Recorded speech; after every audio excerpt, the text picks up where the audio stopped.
Welcome back, YouTube. Today we're welcoming David to the channel. David is a first-year MD PhD student at VCU, Virginia Commonwealth University.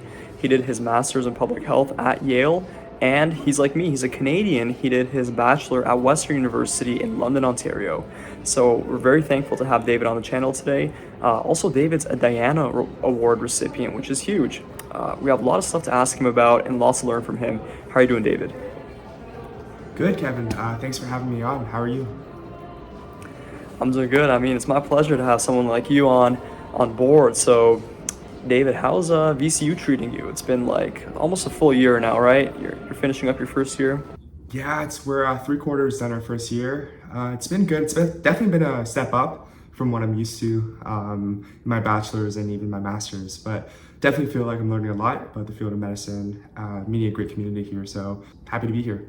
Amazing. And now, David, you had a very interesting journey from Canada, like me, to Yale for your master's, and now VCU for an MD PhD.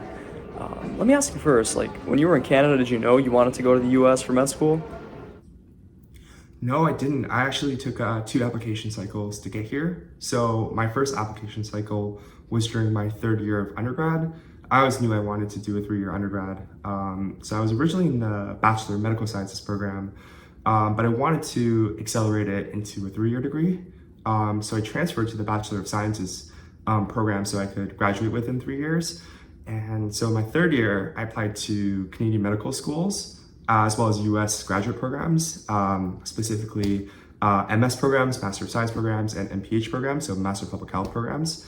So I applied to 4 Canadian schools. I got interviews at 2 of them, and then I also applied to 4 graduate schools in the US, and I was lucky enough to get acceptances to all 4. And I was eventually waitlisted and rejected from my Canadian schools. So I just did a 1-year master's in between, and reapplied to US MD PhD schools in my 2nd cycle. You know, it just often just takes multiple tries, and it's not a reflection of who you are or your capabilities. I think persistence is key in this application journey. For sure. Yeah, so I'm guessing you always knew you wanted to become a doctor. How come? Like, why medicine?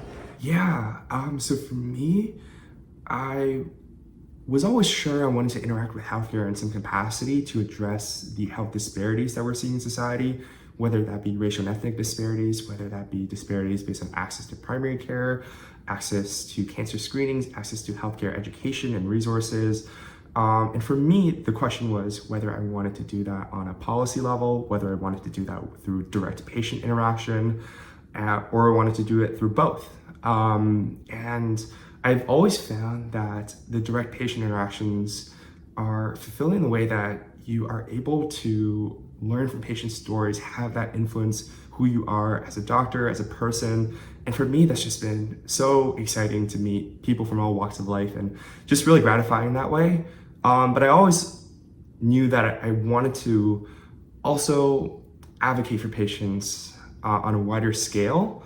So for instance, if a patient came into clinic who was uninsured or undocumented, and we definitely had a lot of those in the hospitals that I volunteered at, I didn't want to just send them away and sort of that's where their story ends. I wanted to sort of advocate for the healthcare issues that we're seeing in clinical settings on a population level. And sort of that's what drew me to the MD PhD program specifically, and being sort of more of a physician advocate and physician policymaker to sort of complement the excitement that I've experienced in clinical settings with the, I guess, desire for impact on a wider scale. Right. Now, thank you. So let me ask you something a bit more spicy. Do you see yourself doing residency, or maybe you're gonna want to go straight to the CDC and just work on creating impact through policy?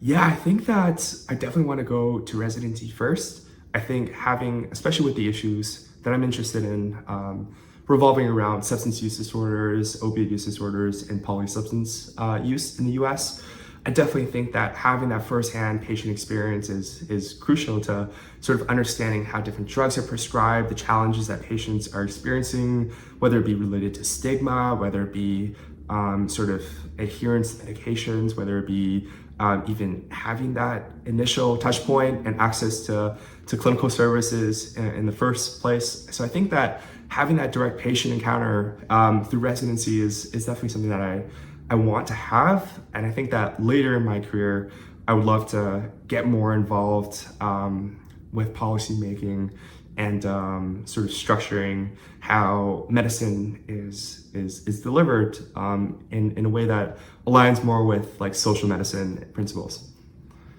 Right on, right on. Now, David, let's talk about your application cycle. What do you think you did differently the second time, other than your master's degree at Yale? But just in general, your Yeah. application cycle, what are some differences you think that made you successful the second time? Yeah, so I think maybe I'll start off with what I think kind of backfired my first time. So I for my first time, I took advice from other students and just tried to implement as many of the things that worked for them as I could into my daily routine. So just practicing every night, reviewing different ethical prompts for MMI, just trying to like have that perfect templated answer. And when it came time for the interviews, they hit me with questions that I had no idea how to answer. It was completely like left field, like very interesting, but unfamiliar situations to myself. And because I had sort of siloed myself into these perfect templated answers, I didn't really know how to adapt to those situations. I didn't really know how to think on my feet.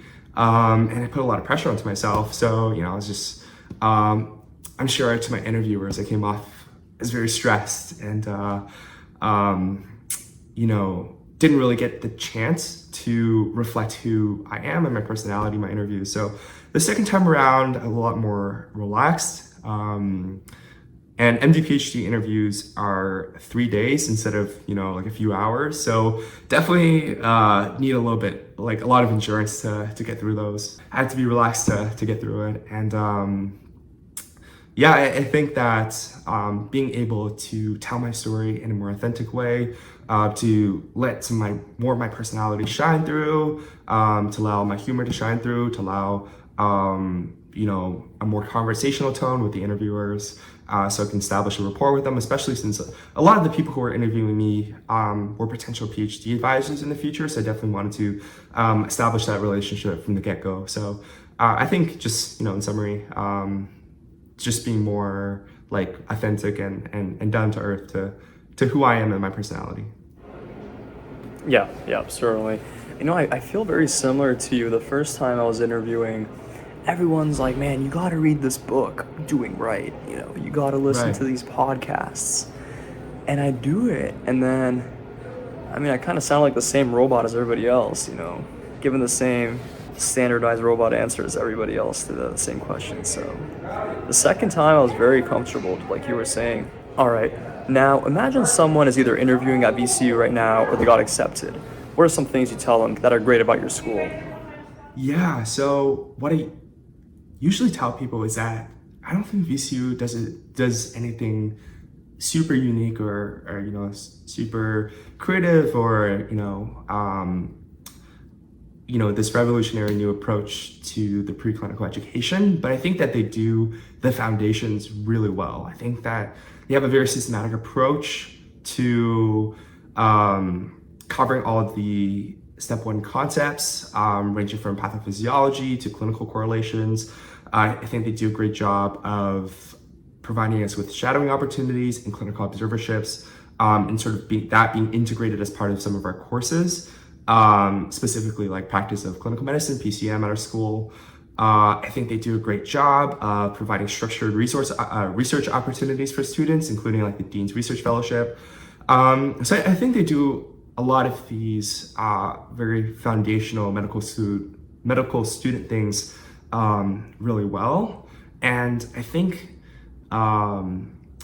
for prospective medical students or students who were just accepted into either a medical school or VCU specifically, I would just encourage them to try to find like a few things that you're really passionate about and try to follow that longitudinally throughout your preclinical curriculum, whether that be like a SIG or a club or some kind of nonprofit or volunteering experience. Medical school can be very busy, even when you don't have, even when it's very, cookie cutter traditional curriculum. But I think having like a few things here at VCU that really inspire me and excite me to learn more about the field of healthcare, I think that's what really carried me through my first year. And I would definitely encourage students to find a community of people who are like-minded to them and have similar passions. Whether that be like related to their future residency and specialty, or just related to other things that they're just interested in. Nice. And now, I know a big part of what you've done is your Diana Award. Can you talk about how you got that award and what it means to you? Yeah, so very fortunate to have been awarded the Diana Award. It was in recognition of a nonprofit I started during COVID-19 called Fighting COVID-19. And essentially what happened was in my first year of my undergrad, I applied to a bunch of research fellowships, and I was lucky enough to get a research internship at Harvard. And I was planning to move to Boston that summer to do research, and then COVID hit, and then all the borders closed, all the flights closed. So I was stuck at home, sort of twiddling my thumbs and not really sure what to do with my time. It was already too late to apply to new research internships at that time. So I thought, I'm a first year student. I'm sure that I won't be able to really do much to help out this situation, but I'll try. So I enlisted like a bunch of my friends to start collecting money for children's hospitals in our area, such as Sick Kids Hospital in Toronto, as well as helping other vulnerable youth communities, such as like homeless youth shelters. And we just asked companies to donate supplies.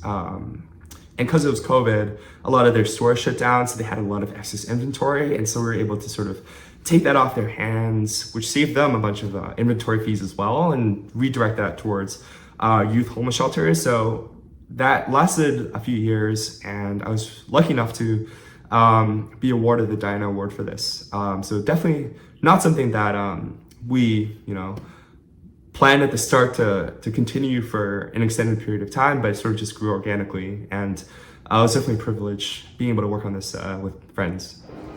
Yeah, amazing. Being with your friends and the ingenuity to take this chaotic thing, especially when it started, and turn it into something amazing. So yeah, we have so much to learn from you, and future pre-meds, take note.